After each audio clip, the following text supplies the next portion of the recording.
Mitten darp upon him, Alfano you Stephen Richardson, Kerno Agas Dinurg. Good morning everyone, my name is Stephen Richardson and welcome to Cornwall.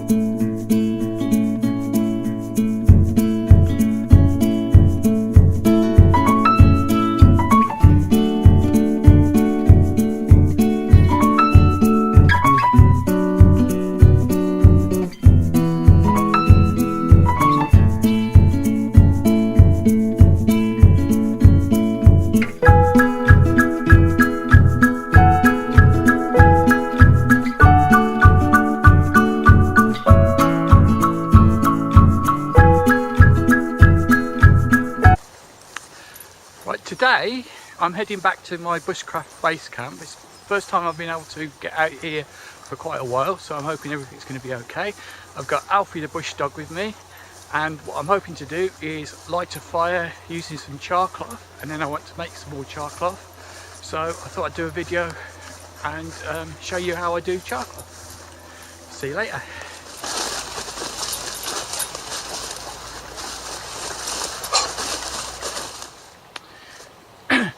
Well, I've just got into the base camp and got a problem already because my shelter's collapsed. I'll show you some pictures.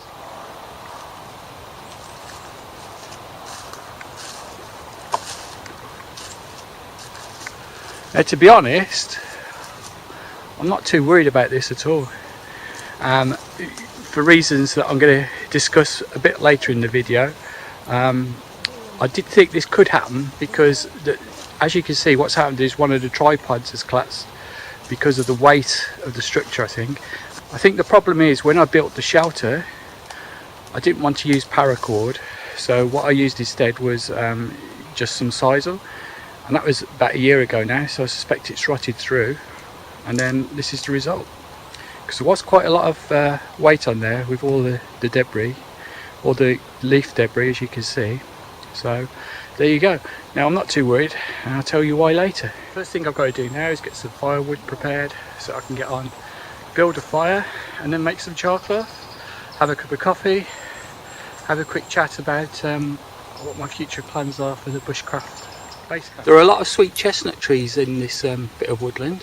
I was hoping to perhaps collect some chestnuts and roast them, but I think the squirrels are going to have got there long before I do. Here's my ever faithful helper, Alfie the bush dog. Say hello, Alfie. Alfie, come on, say hello. No, I don't want your stick. Say hello. Silly duck.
Okay, so I've managed to find some reasonably dry grasses and other bits and pieces that I'm hopefully going to make into a tinder bundle. It is a bit damp because it has been quite damp, so I'm just hoping it's going to be dry enough that it will work. What I'm going to do is try and find perhaps some of the finest bits, because ultimately what I want to do is make a kind of like bird's nest that the ignited charcloth is going to go into. But right in the centre of that bird's nest, I want to have some really fine tinder. So the best thing to do is just to like buff it up a bit with your hands. And what that does is it separates out the fibres, makes the fibres a lot thinner, and hopefully that will allow them to catch light a lot easier and a lot quicker. So that's the theory anyway.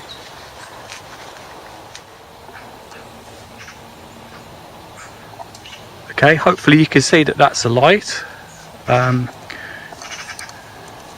So if you can see, you probably can't see the glow, but you might be able to see some smoke coming off it, but I think it's definitely a light. So now we're going to have to blow it into flame.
Okay, so charcloth is basically cotton, although it can be any kind of like fibrous organic material, and it's gone through a chemical process called pyrosis, I think it is. Basically what's happened is it's been heated up to a very high temperature without any oxygen present, and that basically turns it into a highly combustible material that ignites at a very low temperature, which is why it's very useful for lighting fires. So that's the finished product, that's when it's undergone the process. And what I've got in here is a tin, and it's a tin full of just an old cotton bed sheet that I've cut up. It's a good quality cotton bed sheet, because the better quality cotton that you can put in, the better quality charcloth that you get afterwards. So I'm going to just basically close the tin. There are a few holes in the top, and that lets some of the gases out, and it also gives you a good visual indication of when the charcloth's done, because as you'll see when it's on the fire, there'll be all sorts of gases and exhaust coming out of the tin. When that stops, you can pretty much say that it's done. Okay, so I've got my tin, just put it on the fire there, along with my billy can with water in for coffee. So give it a few minutes, see what starts coming out of the holes.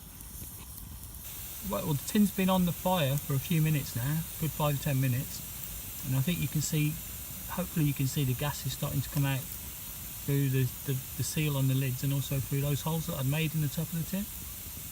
So that means the process is well underway. What I've got to watch out for now is leave it long enough for those gases, when they disappear, that means it's going to be pretty much done.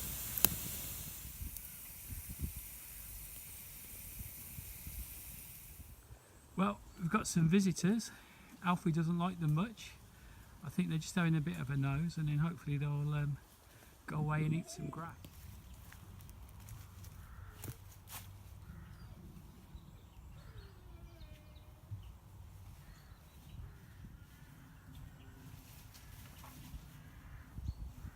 While I'm just enjoying my cup of coffee and waiting for the charcloth to finish up, I thought I'd just have a quick word and say why I wasn't too displeased about the shelter falling down.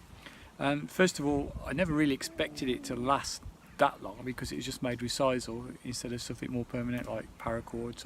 So sisal was always go to decompose, but really the main reason I'm not too bothered is because I'd already decided that I was probably going to either deconstruct the shelter anyway, or just turn it into a firewood store. And that's because I've been watching some YouTube videos, and there's quite a few people building bushcraft base camps. We've got TA Outdoors, he's got a hunting tower with his. There's Z Outdoors, he's building this massive thing. He's bought in loads of big constructional timbers.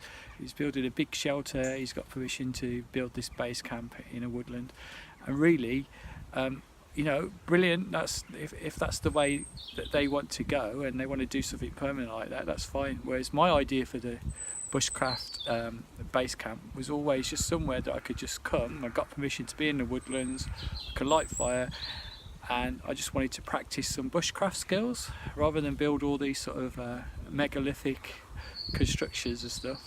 So I'm not too unhappy. I think what I'm going to do with the shelter now is I'll tidy it all up. There's a good wall at the back still. I built a fairly solid wall out of big timbers at the back.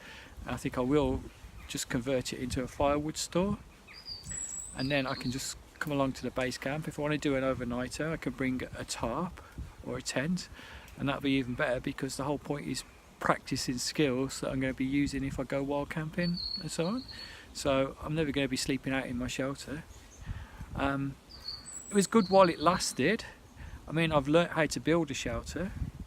I know I can do that, and I built it all out of natural materials. I didn't use tarps or, you know, anything. I haven't imported massive amount of tools or gone out to have to find all the stuff. I found all the stuff in this woodland, and I made the shelter from the materials that I found in the woodland. So yeah, it's a good learning curve. I'll be able to do it again and make big improvements next time. But yeah, we'll see how it goes.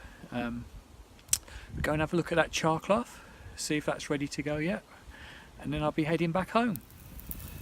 Okay, I think you can see now that all the gases and the smoke and whatever that was coming out of the tin has now stopped coming out of the tin.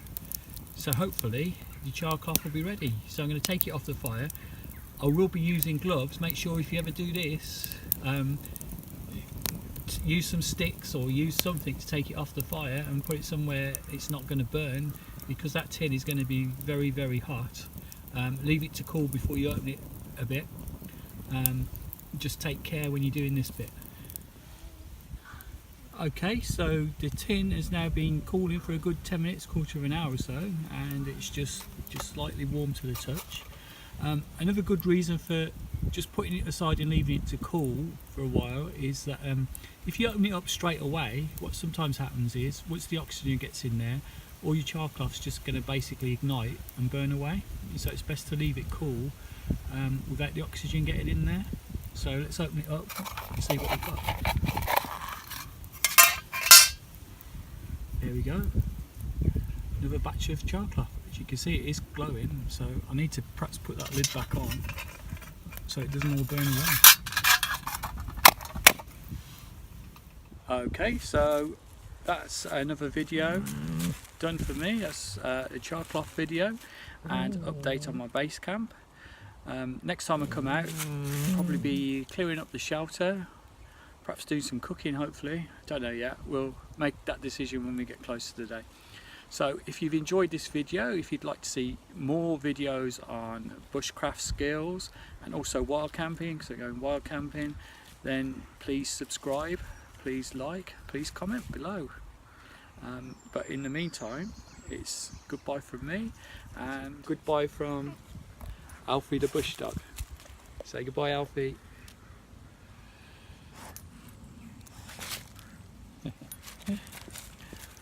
See you soon.